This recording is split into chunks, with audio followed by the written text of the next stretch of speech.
Give me some money, I give you some pussy. Give me some money. Hi people, j'espère que vous allez bien. Bienvenue dans un nouvel épisode du podcast Viens, on parle finance.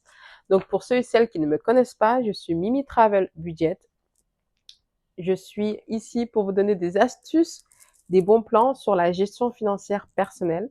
Parce qu'en étant une ancienne, on va dire schizophrène financière, c'est comme ça que je m'appelais avant, j'avais cette fâcheuse tendance de pouvoir, on va dire, mal gérer mes finances et commencer à accuser le coup en disant mais je comprends pas où est parti mon argent, on m'a volé mon argent.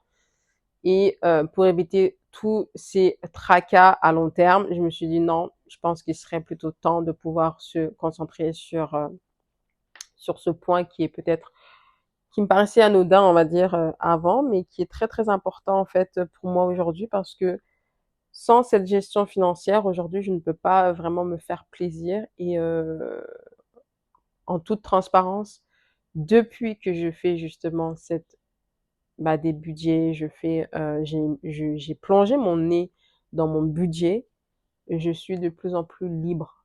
Il y a des choses que je peux m'acheter, or que avant, ça aurait été la troisième guerre mondiale, ça aurait été pas possible pour moi parce que j'aurais tellement culpabilisé en disant mais est-ce que je dois acheter ça? Est-ce que c'est raisonnable? Est-ce que non, là mes choses importantes sont faites à côté, c'est-à-dire je fais mon budget pour acheter pour les dépenses fixes qui ne bougent pas, qui sont extrêmement importantes, qui sont comme le loyer, acheter à manger et tout.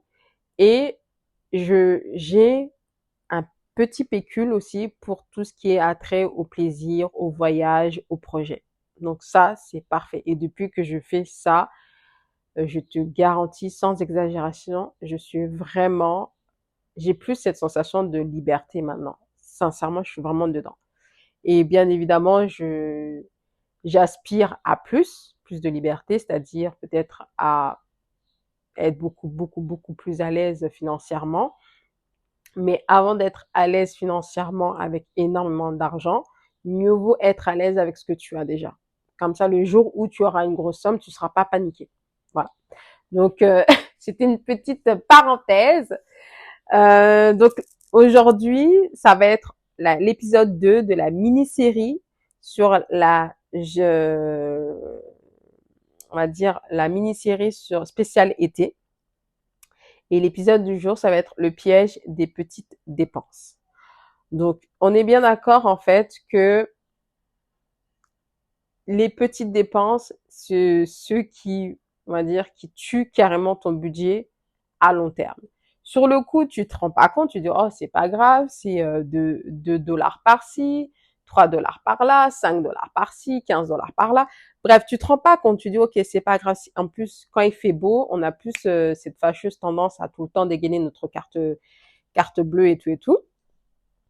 Mais en fait, euh, quand j'ai mis, on va dire, le nez sur mes finances, je voyais bien la différence en été et en hiver, c'est pas du tout la même chose.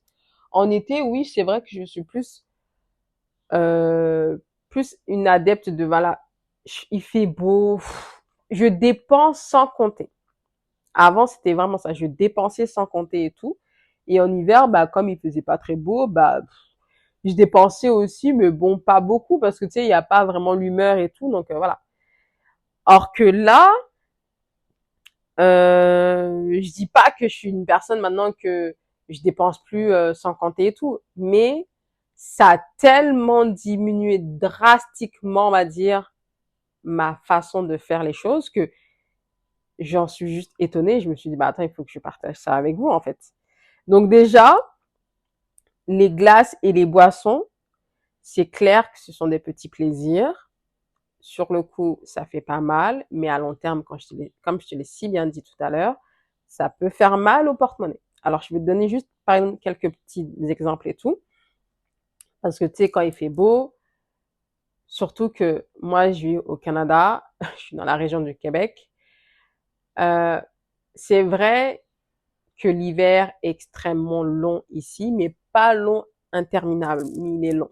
Tu vois, genre, on dit toujours, ouais, on a 6 mois d'hiver et 3 mois d'été. c'est vrai et faux. Tu vois, c'est pas vraiment ça, mais anyway. Après, le jour où il fait extrêmement beau, ou qu'on peut se permettre de mettre des petites robes et tout, c'est clair que on a envie de profiter de tout ce que la ville nous propose, quoi, tu vois.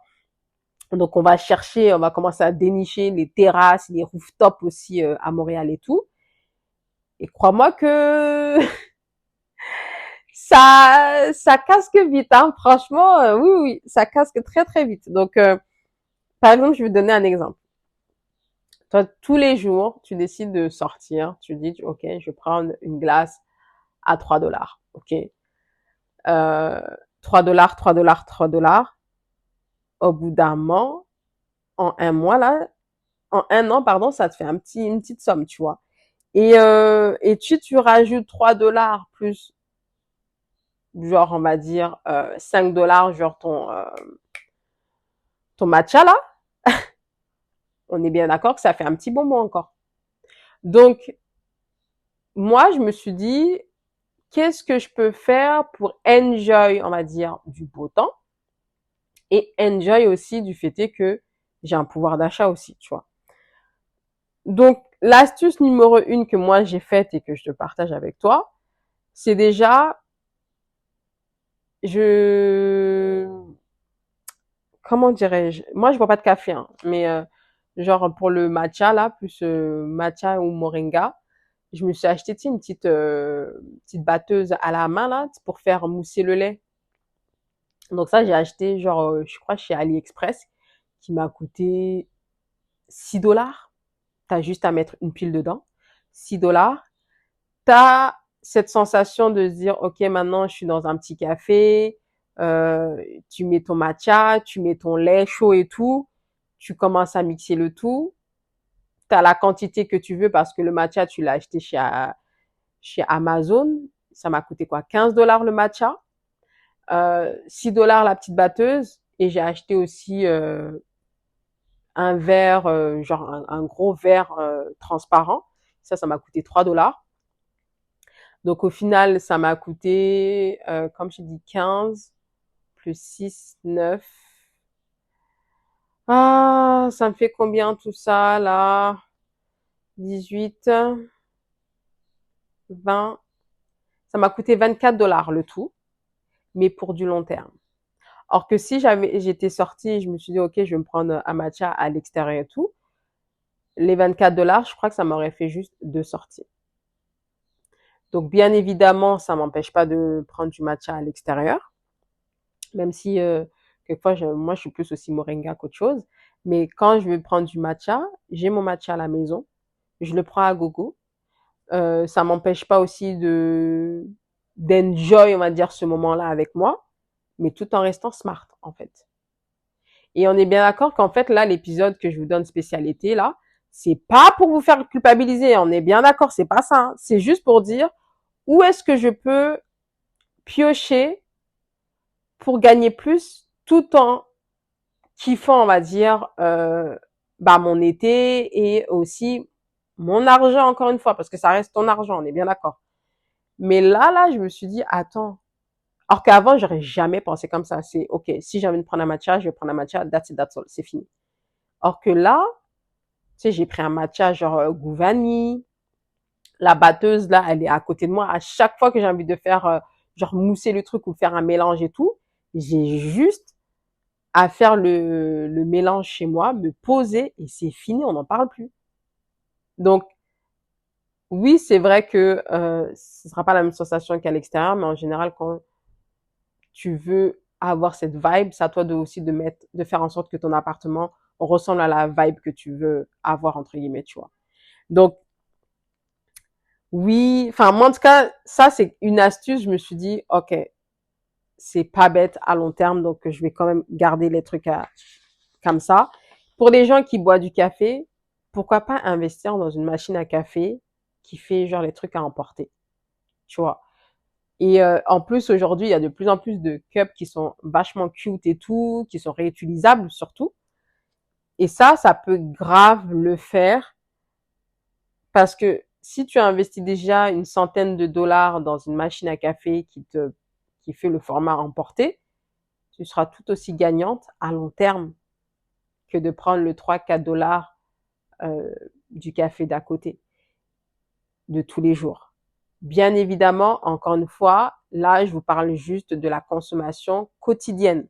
Donc, si on peut couper en deux notre consommation quotidienne, bah, pourquoi pas enjoy, en fait? Pourquoi pas être, ça, c'est pas mauvais, en fait, parce que tu vas dire, OK, bah, là, j'ai pu couper en deux, bah, je peux enjoy ailleurs. Je peux investir mon argent ailleurs aussi, tu vois. Quand je dis investir, c'est-à-dire acheter autre chose, quoi, tu vois.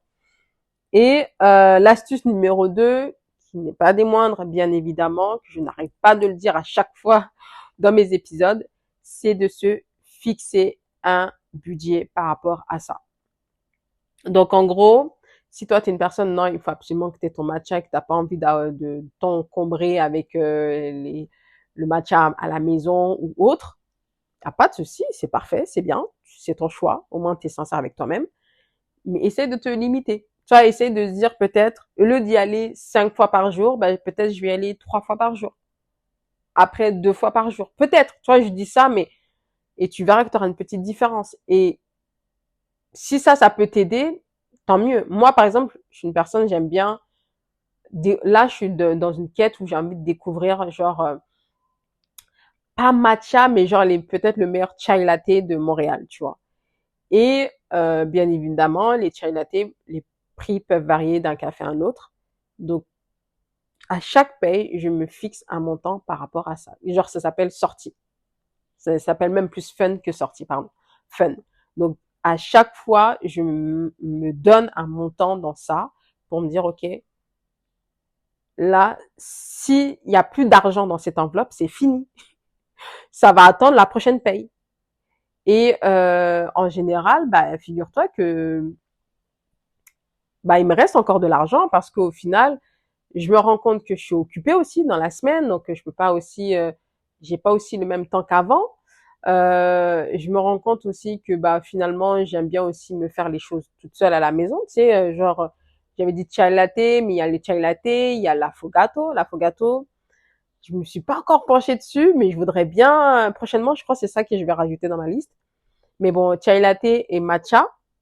Et matcha, je l'ai remplacé par moringa même parce que c'est même mieux pour ma santé, on va dire. Donc, avoir ça à disposition à la maison, mais c'est parfait. Et quand je sors, ce que je vais acheter, je vais les déguster. Ce sera pas plus comme une habitude en mode, ah, ok, il faut absolument que j'en achète ou absolument que j'en consomme et tout. Non, là, c'est, ok, je suis à côté, j'ai envie, j'ai les fonds, d'accord, j'en prends un. Tu vois, c'est des astuces totalement anodines, mais qui peuvent t'aider à long terme aussi. Donc, l'astuce numéro 2, c'est les applications de transport, ok? Transport et déplacement. Donc, en gros, les Uber, on est bien d'accord. En tout cas, bah, en France, quand j'étais en France, ouf, j'en ai tellement abusé. Oh, Uber, les Hitch aussi, oh my God. Les High Five, ça c'est venu un peu dernièrement, mais Uber et Hitch, j'en ai tellement abusé, c'était non, franchement, en y repensant, je me dis, ouais, non, là, ça craint quand même, ça craint. Tu sais, j'aurais pu aller à un point B en transport, mais non, j'étais en mode, non, j'ai pas envie. Il se fait tard.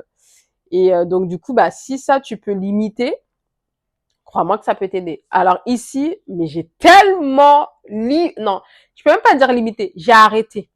J'ai arrêté net. Tu pourras peut-être me voir dans un Uber une fois tous les 15 ans. Mais c'est parce que limite, j'ai pas le choix parce qu'ici, c'est extrêmement mal desservi. Donc, ah non, et en même temps, il te rajoute les taxes parce qu'on a 2 taxes quand tu es à Montréal. Il y a 2 taxes. Il y a aussi, quelquefois, tu sais, on te propose de donner le pourboire au conducteur. Je dis pas qu'il faut pas lui en donner et tout, mais faut pas en abuser aussi, tu vois. Déjà, les 2 taxes, elles te flinguent pour être totalement transparente avec toi. Elles te flinguent de fou malade. Par exemple, il peut y avoir une course à 30 $. Au final, tu vas rentrer chez toi, tu en as eu pour 45 $. Parce qu'on t'a tout rajouté, les taxes, les pourboires et tout. C'est là, je me dis, mais c'est pas mieux, je garde mes 45 $ et que je débourse juste 3,50 $ pour aller, et je prends les transports, ce sera beaucoup plus simple. Ou bien, je sors mon vélo. Je sors mon vélo. Mais bon, tout ça pour dire que depuis, parce qu'avant, je te jure, je me rendais pas compte. Je ne me rendais absolument pas compte. Je sortais, et j'ai rentré directement dans l'application Uber ou Hitch, paf. Et en plus, Hitch, c'était tellement moins cher, c'était genre 3, quelquefois, je crois, j'ai eu une course pour 5 dollars. 5 euros, ça, je crois, c'était ma plus basse course. Mais sinon, ça tournait au quoi? 8, 10 dollars, 8 euros, 8, 10 euros. Et ça, c'était genre, ah, tu dis, vas-y, c'est bon, c'est bien, 10 euros, c'est rien. Hop, 15 euros, c'est rien. Hop. À la fin du mois, wow, ça te fait un montant. À la fin de l'année, n'en parlons même pas. N'en parlons pas. Franchement, quand j'étais à Paris, Uber, c'était pas beaucoup, mais Hitch a tellement mangé mon argent. Waouh! Je leur ai distribué mon salaire. Distribué mon salaire. C'était abusé.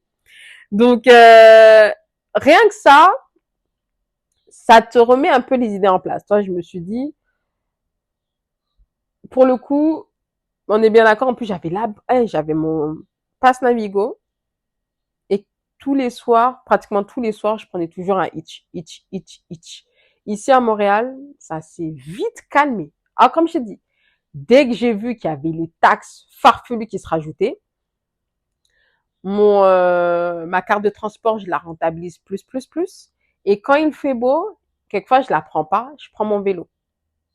Et en plus, avant, mon boulot, il était vraiment juste à côté de la maison. C'était beaucoup plus pratique de prendre le vélo que de prendre le bus parce que, comme je t'ai si bien dit tout à l'heure, c'est extrêmement mal desservi. Genre, pour aller au boulot, avant, j'en avais pour 20 minutes en vélo et en transport, j'en avais pour 45 minutes. Et à pied, j'en avais pour 1 heure et quart. On va comprendre le concept.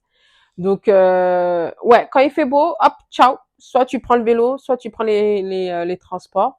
En général, ce sera même mieux de prendre les transports en été parce que à Montréal, c'est comme à Paris, les routes, elles sont tout le temps barrées, il y a toujours des travaux.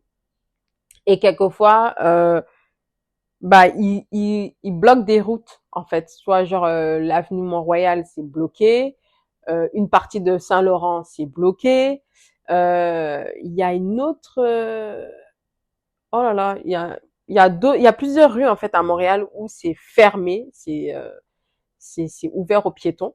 Donc, si toi, tu te déplaces en voiture, mais là, ça sert à rien. Ça ne sert strictement à rien. Et oui, il y a une partie de Saint-Bernard aussi qui est bloquée. Bref, à réfléchir à long terme, tu dis non, mieux vaut que je prenne directement les transports parce qu'au moins, il va me rapprocher ou bien en même temps, je vais découvrir un peu de la ville et tout. Donc, ça, c'est beaucoup plus intéressant par rapport à ça. Et l'astuce numéro 2 aussi, c'est pour voir si tu peux faire euh, des trajets regroupés. C'est-à-dire, si toi, tu es en soirée avec des potes et tout, de se dire, OK, bah, est-ce que ça ne dirait pas qu'on partage le Uber? Parce qu'ici, à Montréal, il y a que le Uber. J'ai pas entendu. Enfin, il y a un autre truc, j'ai oublié c'était quoi, mais c'est plus Uber qui fonctionne qu'autre chose. Euh, donc, si tu dis, ouais, je sors, vas-y, viens, on partage le Uber, ça peut être beaucoup plus intéressant pour vous deux parce qu'au final, vous n'allez pas payer plus de taxes qu'autre chose, en fait, tu vois. Et donc, on va dire le piège numéro 3, c'est un peu l'effet boule de neige. Genre, tu sais, quand tu dis, OK, par, comment te dire, comment t'expliquer ça? Genre, l'effet boule de neige, ça va être le délire, plein de petits achats qui vont être totalement anodines pour toi à l'instant T, mais à la fin du mois, ça va faire un montant et à la fin de l'année, ça va faire un autre montant. Tu vois ce que je veux dire? Exemple. Tous les jours, tu as une dépense de 5 dollars. Tous les jours. Peu importe que ce soit Tim Hortons, ce soit Starbucks, ce soit tout. Tous les jours, tu as une dépense de 5 dollars. Donc 5 dollars dans le mois, tous les jours, ça te fait 150 dollars.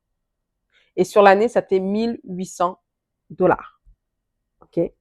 Sur le coup, les 5 dollars par jour, comme je t'ai dit, c'est une dépense anodine. Tu dis, ah, c'est rien. Mais quand tu réfléchis, tu dis, mais en fait, cette dépense, est-ce que j'aurais pas pu, genre, éviter ça, en fait? Crois-moi que 3 quarts du temps, oui, tu aurais pu éviter ça. Mais, tu peux, euh, comment dirais-je? L'astuce, en fait, que tu peux faire pour ne pas culpabiliser, bien évidemment, c'est genre suivre tes dépenses au quotidien. C'est vrai que c'est un peu relou, mais ça peut grave t'aider à long terme. Donc, en gros, bah, moi, les dépenses au quotidien, c'est qu'à chaque fois, je leur demande un ticket de caisse. Est-ce que je peux avoir le ticket? Parce qu'ils te disent, ouais, vous avez besoin du ticket? Il y en a plein qui disent non, mais moi, je le prends parce que c'est beaucoup plus pratique pour moi de pouvoir faire mes calculs.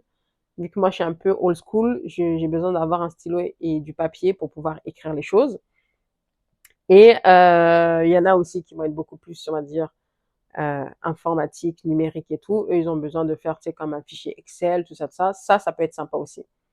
Et à partir de là, tu vois, un peu ce qui est bien avec Excel, quand tu es vraiment calé dedans, tu peux demander à un graphique, genre, soit le camembert, soit le tableau avec des barres, là, qui te disent, voilà, où est ton plus gros pôle de dépenses dans le mois et ça peut t'aider à long terme, tu vois. Donc, oui, ça, tu peux le faire. Moi, je le fais. En tout cas, je le fais et ça m'a beaucoup aidé. Mais en fait, comme je t'ai dit, moi, j'ai une enveloppe spéciale plaisir. Si j'ai rien dans cette enveloppe, c'est fini. Là, on passe à autre chose, quoi, tu vois. Et encore une fois, pour ça aussi, se fixer un budget plaisir. Donc, si toi, alors moi, mon budget plaisir, en fait, moi, voilà, on va remettre les choses dans le contexte. En été et en hiver, j'ai pas la même somme dans ces enveloppes. Ok. En été, je mets 50 $ aux 2 semaines, donc ça fait 100 $ le mois. Et j'ai une autre enveloppe aussi qui s'appelle Miscellaneous.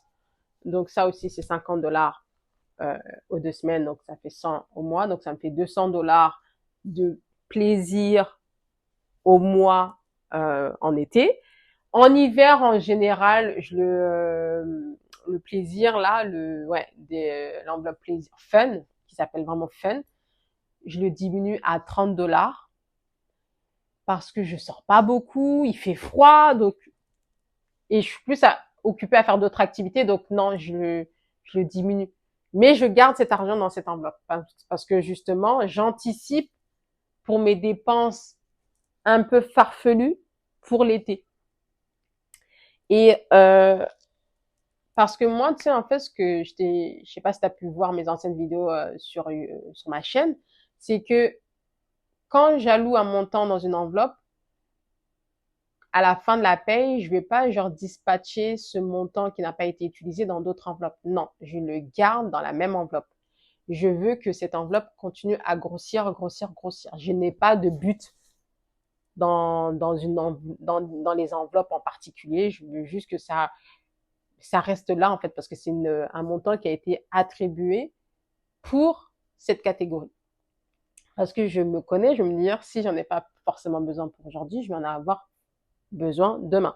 Et si demain j'ai besoin aussi un truc avec une grosse dépense ou autre, mieux vaut que je commence avec un petit pécule que rien du tout.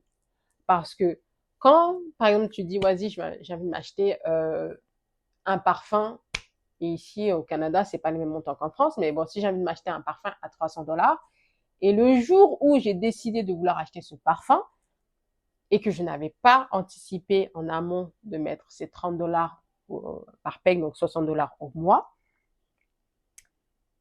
je partirais de zéro. De zéro, zéro. Or que si, par exemple, j'avais dit, il y a 3 mois de cela, j'avais mis déjà 60 $ de côté, donc j'avais mis 240 $ à côté. Donc, et aujourd'hui, je me dis, ah bah, j'ai envie d'acheter un parfum. Et au lieu de dire, ah bah, attends, je peux patienter encore, on va dire, un mois, là, je serais obligée d'avoir patienté 4 mois, en fait. C'est genre juste le jour où tu commences à réfléchir de ta décision et le jour où tu avais juste posé l'action, ah, c'est deux choses différentes. Parce que moi, en tout cas, aujourd'hui, ça m'a beaucoup aidé à mieux gérer mes émotions aussi. Tu vois, de pas être frustrée, de pas être euh, dans l'énervement, dans la colère, tu sais, dans le côté stress. Ah, il faut que je fasse ça vite, il faut que je... Non, là, c'est OK. Combien j'ai mis de côté? J'ai ça? Ok. Est-ce que je peux patienter? Ouais. Est-ce que c'est urgent?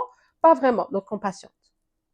Quand ce sera vraiment urgent, bah écoute, c'est pas grave. Où est-ce que je peux couper ce mois-ci? Dans quel pays je peux couper? Ou quelle catégorie plutôt je peux couper? Paf, paf, je coupe et je fais. Mais il n'y a plus cette sensation de je manque de ci, il faut que j'ai ça.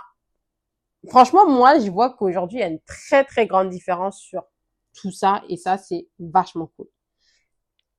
Et le quatrième piège en question, c'est pourquoi les petites dépenses ont un tel impact.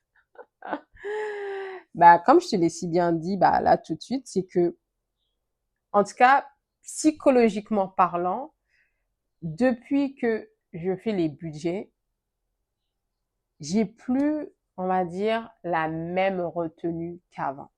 J'ai plus la même réflexion qu'avant. C'est-à-dire,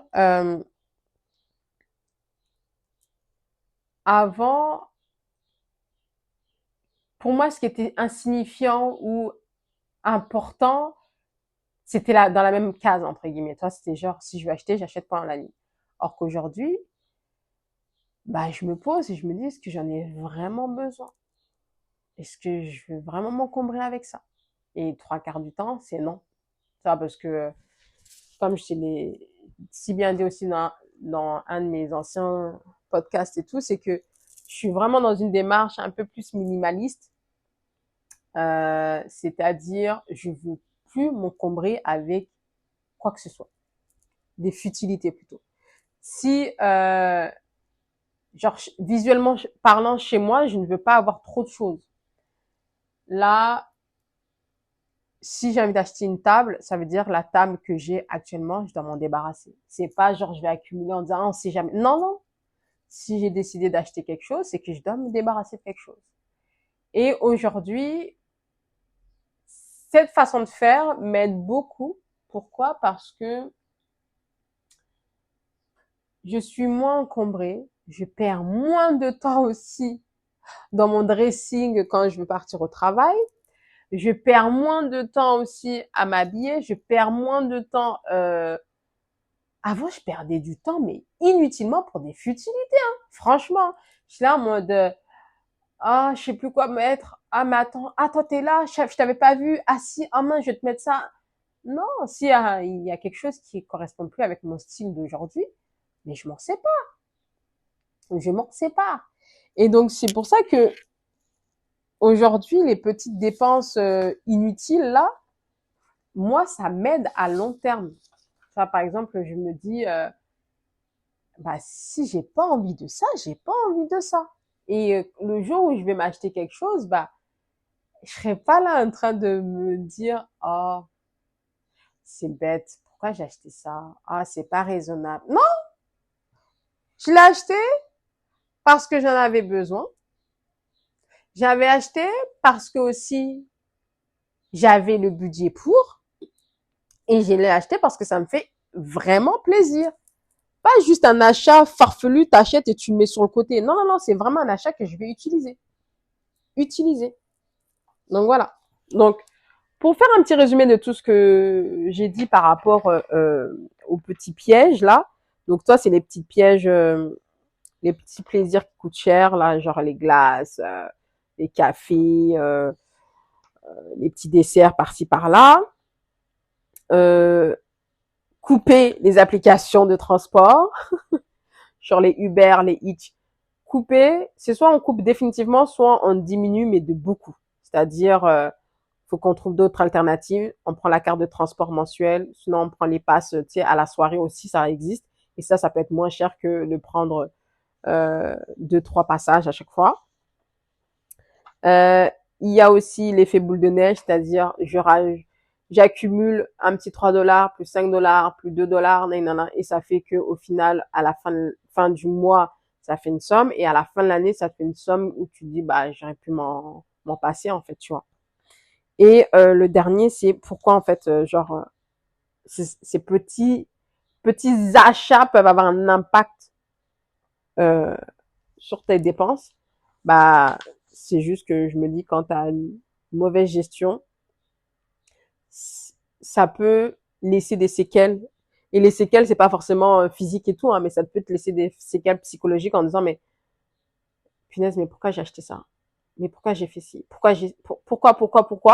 Or que si j'avais pris le temps de regarder, d'observer pourquoi est-ce que j'ai acheté ci, pourquoi est-ce que j'ai acheté ça, bah, je serais pas dans l'embarras, en fait. Tu vois ce que je veux dire? Et, euh, et on est bien d'accord, encore une fois, les astuces que je te donne, ou bien genre, ce que je suis en train de te dire, c'est vraiment pas pour te faire culpabiliser, encore une fois. C'est ton argent. Tu t'es levé tous les matins pour aller chercher ton paycheck. C'est à toi. Mais si demain, enfin, si aujourd'hui tu es dans une démarche où tu dis demain, je veux construire des choses, j'ai tel ou tel projet et je n'ai pas forcément envie de quémander de l'argent à gauche et à droite, bah ce podcast est là pour toi. Parce qu'on est encore une fois, c'est c'est une page, c'est un podcast de bienveillance où justement je vais essayer de donner des tips à des gens qui veulent s'en sortir, qui sont comme moi là, qui me disent oh il y a longtemps j'étais comme ci, j'étais comme ça et aujourd'hui bah hop prise de conscience, je ne suis plus comme ça. C'est vraiment plus dans ce sens-là que bah j'ai créé ce podcast en fait. On est bien d'accord que ton argent c'est ton argent. Personne ne te dira quoi que ce soit. Mais c'est vraiment plus toi et toi-même. Si tu es aligné sur des nouvelles choses, ce podcast est fait pour toi. Voilà. En tout cas, j'espère que cet épisode t'aura plu. N'hésite pas à partager, à commenter et à liker. S'il y a une personne de ton entourage, tu penses, qui sera intéressée pour cette nouvelle gestion financière, de pouvoir s'approprier, on va dire, son bien financier. Partage, ça me ferait vraiment plaisir de pouvoir, comment dirais-je, te lire et savoir que tu as partagé ma page. Ça me ferait vraiment plaisir. Ça m'aiderait aussi pour le référencement. Donc voilà, on se dit à très vite pour des nouvelles aventures. Bye bye.